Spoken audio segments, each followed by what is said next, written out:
ito, usapan natin eh. Ito eh. Kami palabas ng mga pulis mo. Para kayo tulak ay nakalinya lang sila doon. Tao nyo yung nako. Balik tayo, balik tayo, balik! Ng mga tao nyo eh, bigla kayong mamatake. Tinutulak kami. Eh paano magtulak yan naka-steady yung pulis? Anong oras pa matapos yung ano yung programa? 8:30 lang kami, sir. Anong oras na? Pagbigyan nyo na kami. Brad, halika. Orasan nyo ba? Ganito. Hindi, magkaroon tayo ng agreement. Yun lang po. Hanggang anong oras yung programa? Bigyan Wala nyo kami kayo hanggang alas 9. Anong oras na, pre? Alas 9? O edi ganun yung tao nyo. Eh gusto nyo i-block yung buong kaya. Hindi namin ipa-block. Hindi namin Hindi, yung ipa-block. tao nyo nagkuman na ganun eh.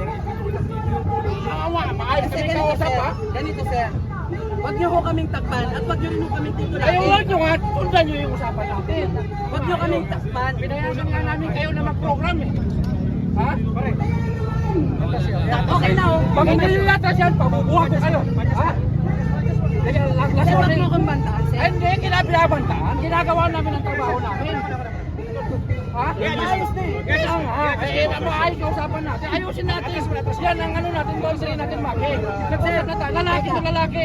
Teka, tayo, umalis tayo. Natatakpan natin yung programa. Eh, kayo nga, kasi nga umabante kayo. Ngayon, nakapesto na kami ng maayos. Maganda na yung usapan natin. Ba't kayo umabante? Nakapesto na kami ng maayos. Okay, sir. Okay, ganun.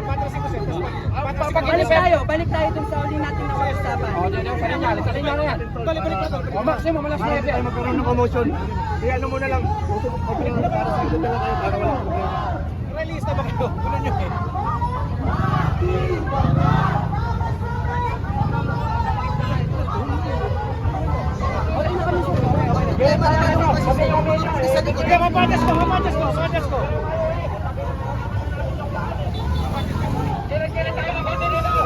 Sila dyan, we will disperse them. Ano bang nangyari sir? Bakit parang nagkaroon ng Sila umabante.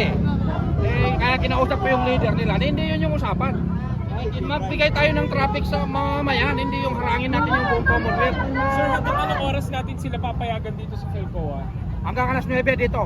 Ang usapan namin hanggang 9. After 9, at dito pa sila, we will disperse them. Walang permit ang mga ito eh. Sir, ilang grupo yung Pakiusap din sa mga kasamang media kasi tayo na ang nagtatraffic dito eh. Abante tayo ng konti dito para gumalaw naman yung buong Commonwealth. Ini-istorbo natin yung milyon-milyon na taga Quezon City eh.